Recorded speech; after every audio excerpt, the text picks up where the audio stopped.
দোয়া করি মা, তুই যেন সুখী হতে পারিস, তুই যেন আমাদের সবার মুখ উজ্জ্বল করতে পারিস।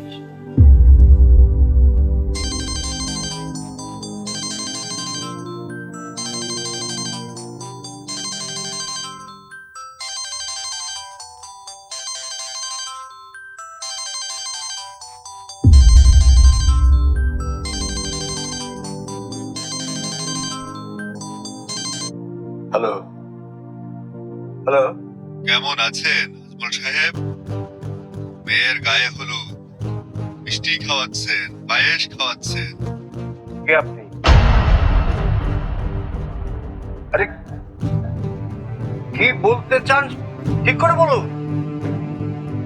যাই করেন সাবধান, কিন্তু খুব সাবধান।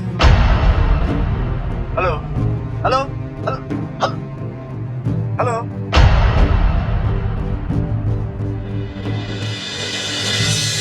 কি ব্যাপার? হ্যাঁ, কে ফোন করেছিল? একটা লোক বলছে, মানে বললো আর কি। কি বললো? বললো মানে আমাদের সবাইকে, আমাকে সাবধান হতে বললো। সাবধান হতে? আরে ও কিছু না, বিয়ের সময় এমন আজে বাজে অনেক ফোনই আসে, তুমি বাদ দাও তো। তা বাদ দেবো, কিন্তু আমার মেয়ের বিয়েতে বাইরের একটা লোক আমাকে সাবধান হতে বলবে, আর আমি লোকটা আরো জানি কি বলছে। উফ ড্যাড, আপনি পারেনও। কে নাকে ফোন করে কি বললো আর আপনি টেনশনে পড়ে গেলেন। বিয়েতে এমন অনেক ফোন কল আসে, আমার বিয়েতেও এসেছিল।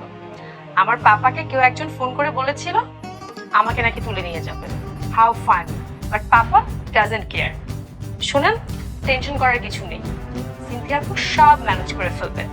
কিন্তু তোমার সিনথিয়া আপুকে কে ম্যানেজ করবে? উনি যদি রাগ করে। মা, সব ম্যানেজ করে ফেলেছি।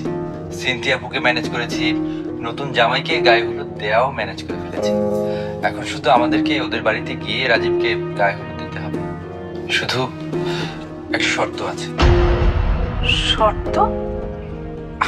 তেমন কোনো শর্ত না মা, বললাম না সব ম্যানেজ করে ফেলেছি, তুমি একদম টেনশন করো না। কি শর্ত হিমেল? মানে ওরা বলেছে ফুপুকে নিয়ে ওদের বাড়িতে যেন না যাই। বোঝোই তো, ফুপুর সাথে সিনথিয়াপুর একটা শর্ত মেনে আমার মেয়ের বিয়ে দিতে হবে।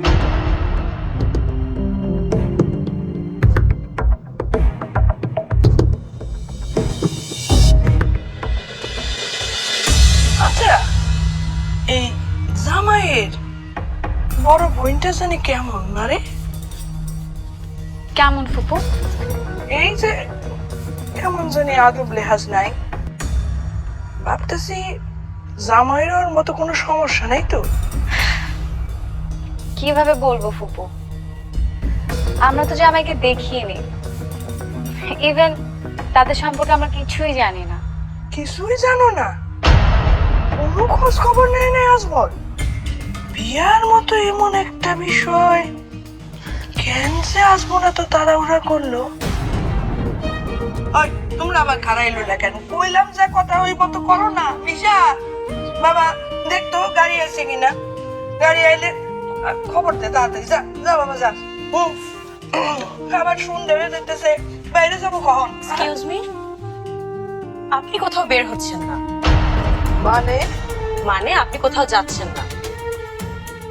আমি কোথায় যাব আর না যাব সেটা বলার তুমি কে? এই বাড়িতে হুকুম দেওয়ার অধিকার মাত্র একজনের, সেটা হলো আমার ভাই আজমল।